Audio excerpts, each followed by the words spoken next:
자, 오늘 본문에 등장하는 하박국 선지자는 BC 612년에서 605년경에 활동했던 남유다의 선지자였습니다. 이 하박국이라는 그 이름의 뜻은 껴안는 자, 메어 달리는 자라는 뜻을 가지고 있습니다. 하박국은 그 이름대로 어떠한 문제를 만났을 때 그 문제를 가지고 하나님 앞에 메아들리고 하나님을 껴안고 의지하면서 기도했던 기도의 사람이라는 것을 알 수가 있습니다. 하박국이란 어떤 인물인가 대해서 성경에는 자세히 기록을 하고 있지 않습니다.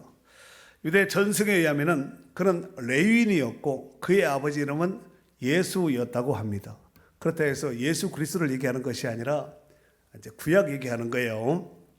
그러나 그의 아버지 예수가 어떤 인물인지에 대해서는 또 알 길이 없습니다. 랍비들의 전승에 의하면은 이 하박국은 엘리야가 살려준 수넴 여인의 아들이었다고 말을 하기도 합니다. 그리고 이 하박국은 회의가 많아서 구약의 도마라는 별명을 가지고 있습니다. 그는 바벨론 포로 시기에 애굽으로 피하였다가 포로로 끌려갈 때 바벨론으로 유대 사람을 끌려갈 때 그는 자기는 피해서 남쪽을 향해서 애굽으로 피신하였다가 포로기가 끝나기 전인 2년 전에 죽었다고 전해지고 있습니다. 자, 오늘 본문인 하박국서는 소선지자로서 소선지서라고 볼 수가 있습니다. 짧은 3장으로 되어 있는데 비록 짧은 3장으로 되어 있는 이 구약의 하박국서지만 신약에 많은 영향력을 준 이런 소선지자라 이렇게 볼 수 있습니다. 자, 오늘 본문에 등장하는 하박국이 활동했던 그 당시에 자기 머리로는 도무지 납득이 안 되고 이해가 되지 않은 이런 문제가 있었습니다. 그것이 뭐냐면은 어떻게 하나님께로부터 특별한 선택을 받은 선민인 이스라엘 백성들이 어떻게 남의 나라의 공격을 받아서 나라가 망하고 백성들이 전쟁의 포로로 끌려간 이런 비참한 참상이 노예로 끌려가고 채찍을 맞는 이런 비참한 참상이 일어나게 되었는가? 이거는 말도 되지 않는다. 그냥 백성이 아니라 유대인들은 이스라엘 백성 선민이라 하잖아요. 세계 모든 민족 가운데 하나님이 특별히 뽑은 선택한 특별 민족 선민. 그런데 어떻게 선민인 우리가 남의 나라의 공격을 받고 하나님이 지키는 나라인데 남의 나라로부터 공격을 받고 이 공격받을 뿐만 아니라 남의 나라의 공격을 받아서 성전이 폐허가 되고 사람들이 죽고 사람들이 끌려갈 정도가 아니라 노예로 전락되고 이 비참한 마치 숫검대기 같이 또 이 햇볕 아래서 떼약 아래서 고된 노동을 해서 끌린 숫검대기처럼 사람이 다 검칙칙한 거예요. 노예가 무슨 얼굴이 뽀얗겠습니까? 숯검대기 같이 꺼멓게 돼서 이게 도대체 이게 선민인가? 저게 사람인가 짐승인가 알아보지 못할 정도 이렇게 전락된 이 모습을 보고 이 하박국 선지자는 이해가 안 되는 거예요. 그 하나님께서 유다를 포로로 끌려갔던 바벨론에서 해방시켜 돌아오게 할 것이고 유다를 멸망시킨 바벨론은 심각한 심판으로 다스릴 것에 대해서 하나님이 예언을 하신 거예요. 왜냐하면 하박국 선지자가 활동했던 그 시기가 BC 612년에서 605년경이니까 이때는 이미 북이스라엘은 멸망받은 상태고 남유다는 아직 멸망받지 못했습니다. 아직 살아있는 상태거든요.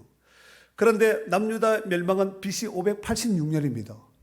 그러니까 하박국 선지자가 612년에서 605년에 활동했으니까 멸망할 이런 상황이거든요. 이런 상황을 앞둔 시점에서 하나님께로부터 앞으로 일어날 유다가 앞으로 어떻게 될 것이다 이런 예언을 받았다는 거예요.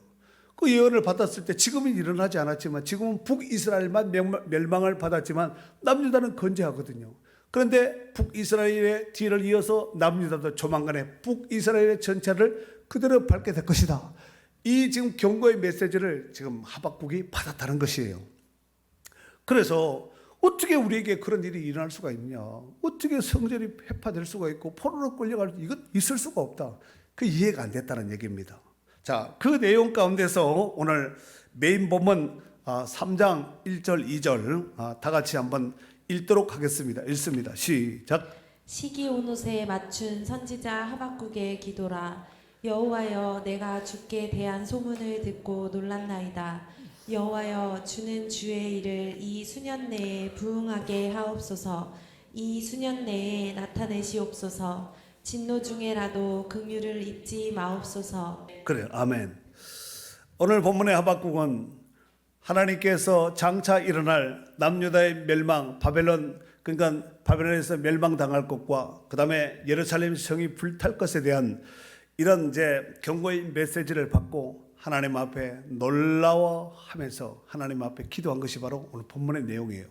사실 기도는 오늘 2절밖에 없습니다.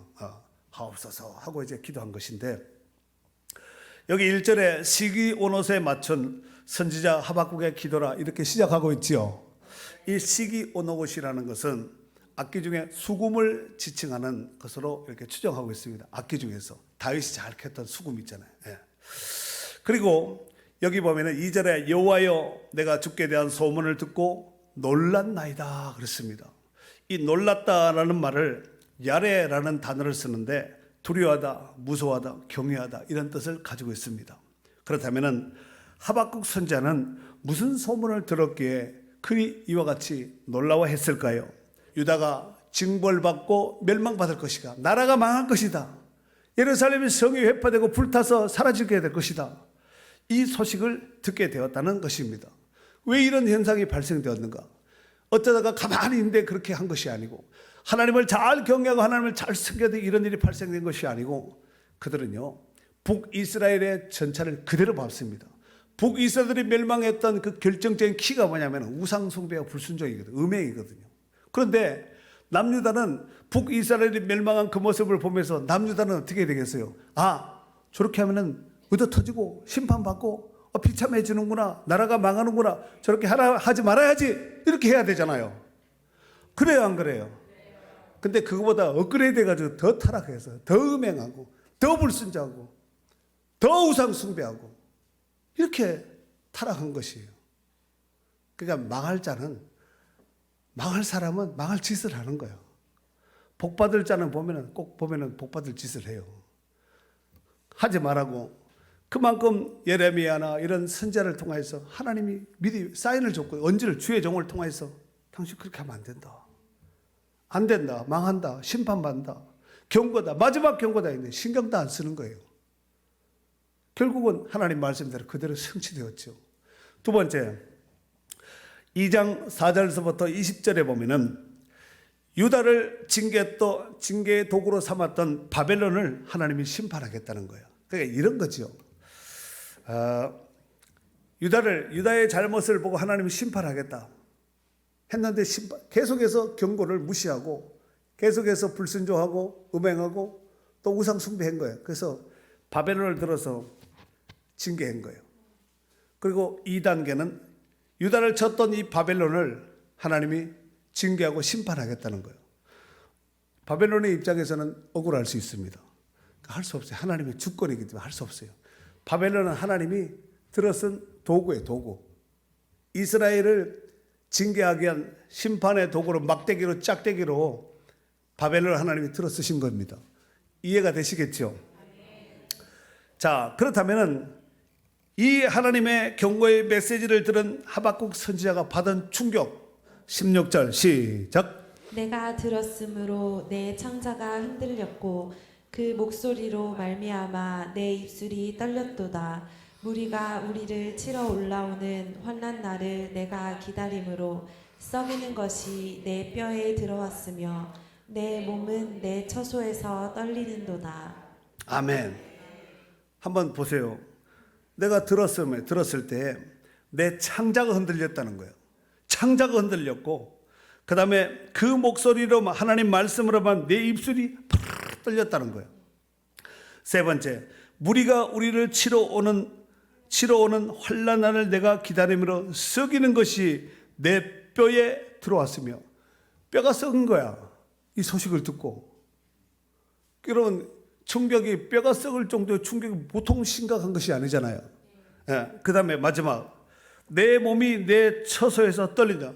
집에 있는데도 부들부들 떨리는 거예요. 다리 떨리고 팔 떨리고 이 포로록 떨리고 눈 떨리고 온 사방이 다 떨리는 거죠. 하나님이 심판하실 그 하나님이 그렇게 하겠다는 거예요. 너는 그런 줄 알라.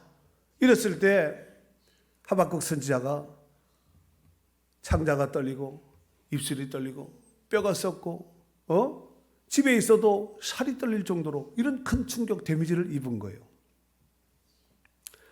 여러분, 우리가 인생을 살다 보면은 때때로 이런 충격에서 더 지나쳐서 공포적인 소식을 들을 때가 있습니다. 물론 이런 것을 듣지 않고 살았다면 주의 크신 은혜인 줄 알고 감사하셔야 돼요. 오늘 감사하세요. 오늘. 그런데 우리가 가까운 근자에 코로나로 인해서 얼마나 우리가 큰 충격과 공포 속에서 살았습니까? 문제는 우리가 이런 충격적인 이 공포적인 이런 문제들을 만났을 때 대부분의 사람들은 무당, 점쟁이, 운명철학관 이런 데를 전전긍긍하고 찾아다니는 거예요. 어디가 용하다, 어디가 뭐 쪽집게다 하고 쫓아다니는 거죠.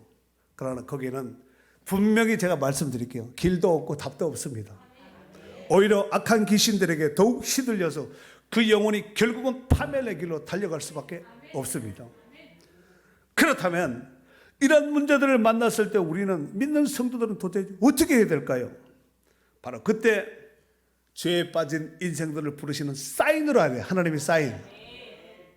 그때 이런 고난과 창자가 흘릴 정도로 입술이 파르르 떨리고 눈꺼풀 떨리고 가만히 있어도 막 심장이 콩당콩당 할 때 이런 충격적인 사건 앞에서 아이고 이제는 끝났다. 이제는 모든 것이 끝났구나. 절단 나버렸구나. 이렇게 하지 말고 그게 하나님 부르시는 사인이라니까요. 그렇게 안 하면 말 듣겠어요? 안 듣습니다.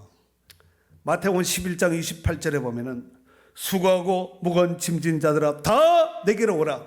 내가 너희를 쉬게 하려 그랬어요. 우리를 쉬게 하실 분은 오직 예수 그리스도밖에 없습니다. 크게 아멘 합시다. 요한복음 16장 4절에 보면은 예수께서 이르시되 내가 곧 길이요 진리요 생명이니 나로 말미암지 않고는 아버지께로 올 자가 없느니라 그랬어요. 오직 예수 그리스도밖에 없습니다.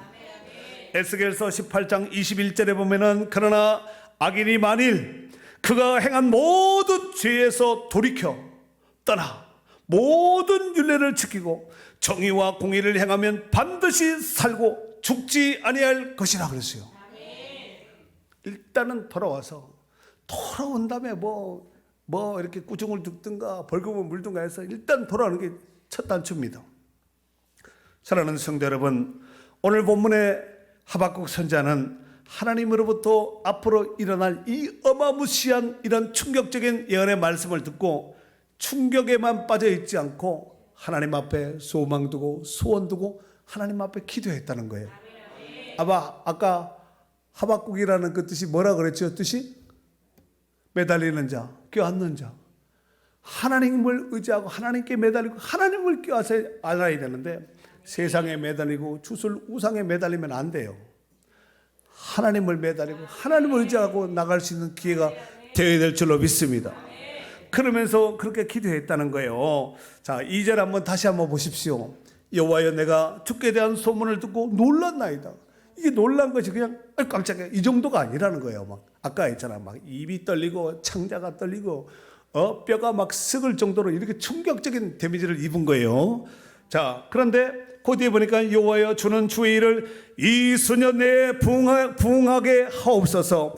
이 수년 내에 나타나시옵소서. 진노 중에라도 긍휼을 잊지 마옵소서. 하나님 진노 중에 심판 중에 하나님이 화가 나고 막 이렇게 어려움 이렇게 분을 참지 못할 이런 지경 가운데서도 하나님이 우리를 불쌍히 여기고 우리를 긍휼하게 해달라고 기도했다는 거예요. 한번 때려보세요. 제가 맞을 테니까. 맷집 좋은 난데 한번 때려보세요. 이러면 안 된다는 거예요. 하나님 앞에 무슨 맷집이요. 그러면 안 되고 하나님 잘못했습니다. 바보같이 그러지 말아야 되는데 정말 입이 100개 1000개 있어도 할 말이 없습니다. 살려주세요. 용서해 주세요. 하나님은 그걸 더 기뻐요. 우리가 잘못하고 실수하고 허물이 있다는 거 하나님 잘 아십니다. 실수하지 않고 잘못하지 않고 문제 일으키지 않는 사람은 세상에 어디 있겠어요. 우리의 체질과 우리의 형편을 잘 아신다니까요. 그러니까 우리가 죄 짓고 잘못하고 그것으로 해서 그냥 끝나지 말고, 죄 짓고 잘못했지만 그래도 하나님 살려주세요, 용서해줘. 또 잘못했지만 또 잘못해서 하나님은, 여러분 자녀들 키워보세요. 얼마만큼 용서해줘야 되는가. 이번 마지막이다, 다음에는 끝이다, 추방이다. 그러면서 그 다음날 뭐 금방 가서 또 잘못하죠. 그게 우리요. 그렇다면은 성경이 말하는 믿음과 신앙적인 부흥은 과연 무엇일까요? 이 부흥이라는 단어가 영어로 리바이벌이라는 단어를 쓰는데, 죽었던 것이 다시 살아나는 거, 이거 말하는 거 아니야? 죽었다가 다시 살아나는 거, 리바이벌. 한번으로 이 부흥, 이 부자는 새로워지다, 부활한다, 다시 살아난다, 다시 부자를 쓰고, 그 다음에 흥은 흥한다, 일어난다, 흥하게 일어난다, 이런 뜻을 가지고 있는 거예요. 즉 부흥이란 없었던 것이 아니라 있던 것에서 다시 새롭게 살아나는 것이죠. 적은 것이 많아지고 작은 것이 커지고, 이것이 바로 부흥이에요. 있던 것에서 하늘 확 불일 듯이, 불이 있어야 처음에는 작아요. 여기다 기름 부으면 확 일어나는 거예요. 불일 듯 일어난다, 그런 말 쓰지 않습니까? 자, 그렇다면은 우리에게 있어서 부흥이란 과연 어떤 것일까요? 이 세상에서 많은 것들을 부여잡고 누리는 것이 부흥이 아니라 회개하고 하나님께로 온전히 돌아가는 것이, 이게 진정한 영적 부흥입니다. 예수님의 공생의 초기에 예수님의 첫 번째 메시지가 뭐냐면은 마태복음 4장 17절에 보니까 회개하라, 천국이 가까웠느니라, 이거였어요. 첫 메시지가 그거였어요. 시편 51편 17절에 보면은 하나님이 구하시는 제사는 상한 심령이라, 하나님이여 상하고 통해하는 마음을 주께서 멸시하지 아니하시리다. 어찌할꼬 상하고 통해한 이런 마음을 하나님 기뻐하는 거예요. 하나님께서 회개함을 부어줄 수 있도록, 회개도 하나님이 우리에게 회개의 은혜를 부어줘야지 회개하는 것이지, 그냥 회개하세요 하면은 뭘 내가 회개할 거 있다고 일어나세요, 이렇게 될 수 있거든요. 회개의 영도 하나님 부어줘야 돼. 통회하고 하나님 잘한다고 열심히 한다고 했는데 또 내가 빠져버렸네 하고 가슴 치고 두드리든가 치든가 하든가 해가지고 회개해야 돼요. 당시 이스라엘의 영적 타락과 악인들의 불의로 말미암아 하나님께서 진노하셔서 그들을 심판할 수밖에 없었습니다. 이에 하박국 선지자는 하나님께서 저들에게 진노하셔서 바벨론에서 유다 백성들이 멸망하게 될 때에 하나님의 긍휼을 베푸더라는 것. 그 심판 중에 막 끌려가는 중에서라도, 끌려가서라도 거기서도 하나님 은혜를 베풀고 긍휼을 베풀어 달라고 그렇게 기도한 거예요. 오늘 본문에 시편 103편 13절에 보면은 아버지가 자식을 긍휼히 여긴 같이 여호와께서 자기를 경외하는 자를 긍휼히 여기신다 그랬습니다. 하나님을 경외한 자들 하나님 불쌍히 긍휼히 여기는 거예요. 긍휼은 징계를 받아야 할 사람에게 베푸신 하나님의 무한한 사랑이 긍휼이에요. 오늘 이 은혜가 오늘 우리 가운데 있기를 바랍니다. 사랑하는 성도 여러분, 우리가 인생의 삶 속에서 크고 작은 문제를 만났을 때 그 모든 문제의 만능 마스터키는 예수 그리스도입니다. 진짜요. 호텔 가면은 만능 마스터키의 위력을 여러분 아시죠? 여행객들이 뭐 깜빡했다 뭐 어디 했다 할지라도 집에 와가지고 짝하다 모든 방문을 다 여는 거야. 그게 만능 마스터키 아니겠습니까? 근대사에 있어서 대한민국에 축복받게 된 그 이유에 대해서 여러 가지로 우리가 논할 수 있겠지만, 그 중에서 1907년 평양 장대한 교회에서 있었던 회개를 통한 영적 부흥에서부터 시발되었다고 해도 아무 과언이 아닐 줄로 생각이 됩니다. 그것은 하나님께서 우리 민족을 살리고 회복해 하기 위한 특단의 조치, 응급 조치가 되지 않았겠나 싶습니다. 평양 대부흥 운동도 이 평양 장대한 교회에서 시작되었는데, 이 대표되는 길선주 장로님이 눈물로 많은 성도들 앞에서 회개함으로 시작되었습니다. 그 내용인 즉 이런 내용을 이런 발언을 하는 거예요. 장로님이 내 친구가 죽으면서 나에게 돈을 맡기고 미망인에게, 죽은 그 부인에게 네가 가지고 있다가 기회를 봐서 돌려줘라. 그런데 그 중에 일부를 이 길성주 장로님 아무도 몰라요. 쉬어버린 거예요. 앞에 나와서 내가 그 잘못했습니다 하고 회개했더니 온 성도들이 자기도 이런 잘못 저런 잘못했다고 통에 잡아가면서 눈물로 그 밤을 새우고, 그때 새벽기도 운동이 일어나게 되었고, 금식기도 운동, 산기도 운동, 100만 구령. 여러분 74년 엑스포 빌리그레엄 목사님 오셨을 때 여의도 광장 진짜 난리도 아니었어요. 난리도 아니었거든요.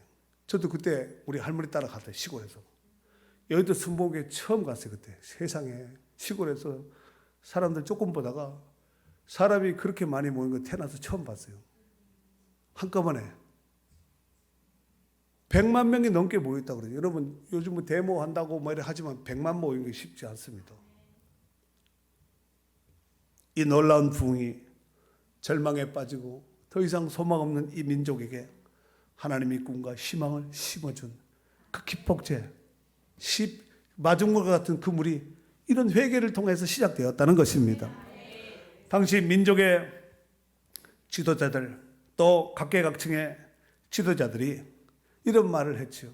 오직 이 민족을 살릴 수 있는 사람은 기독교인들밖에 없다. 그래요. 지금 이 시대가 아무리 타락되고 오염되고 세상에 마약이 다른 마약 김밥 뭐 마약과 관련된 이런 식당 이런 많더구만요. 그래서 마약자를 요즘 못쓰게 한다고 막 단속하잖아요. 마약이 그냥 옛날에는 특정 계층인데 지금은 마음만 오면 지금이라도 마약을 살 수 있는 이런 시대가 우리 사회가 되었다는 것입니다. 이렇게 타락되고 음란한 이런 시대를 할지라도 하나님의 성령이 역사하시면 고쳐지고 새로워지고 또 우리도 다시 한번 부흥할 수 있다는 사실을 명심하시고 우리가 깨어서 회개하고 하나님 앞에 바로 서야 됩니다. 그것이 제가 사는 길이고 우리 모두가 사는 길이에요. 그리고 지금 최근 미국에서 에즈버리 대학교 부흥운동은 오늘날 미국을 살리기 위한 특단의 은혜라고 볼 수 있습니다. 오늘 평양 장대한 교회에서 있었던 그 회개운동, 그 부흥운동, 그 다음에 최근 미국의 에즈버리 대학교의 이 부흥운동은 이 둘의 공통점은 모두가 회개함으로 하나님이 주신 복된 선물이라고 생각합니다. 사랑하는 성도 여러분, 이러보건대 우리가 하나님께로 돌아가기 위한 절대적인 방법은 오직 회개밖에 없습니다. 잘못했구나. 그리고 가는 거야. 가서 무슨 말을 하지 이런 얘기 할 필요 없고, 잘못했, 이거 뭔가 잘못했구나. 잘못했다고 얘기해야 되겠다. 이게 사는 길이니까요. 그때 긴 말 할 필요 없습니다. 내가 잘못했습니다. 한마디면 되는 거거든요. 우리도 다시 한번 그 은혜를 덧입기 위해서 철저히 회개해야 됩니다. 그동안 하나님께서 부어주신 은혜와 축복을 제대로 관리하지 못한 거, 이거 회개해야 됩니다. 그리고 다시 한번 이 민족 가운데 부흥의 불길을 소망하면서 깨어서 기도해야 됩니다. 그것이 바로 우리가 살고 우리 교회가 살고 우리 민족이 살 수 있는 지름길이기 때문에 그렇습니다. 마지막으로 한번 글자 한번 띄워줘 보세요. 주여. 주여, 우리가 하나님 앞에 신실하지 못하였음을 회개합니다. 회개합니다. 주여, 우리에게 부흥의 시대를 열어 주옵소서. 주여, 우리를 옛적같이 새롭게 하여 주시옵소서. 아멘. 우리가 신실하지 못했습니다. 하나님, 회개하오니 우리 시대의 부흥의 길을 열어 주시옵소서. 옛적같이 새롭게 하옵소서. 여러분, 이렇게 해야지 우리가 삽니다. 이 복된 은혜가 우리 가운데 누려질 수 있기를 주의 이름으로 축원합니다.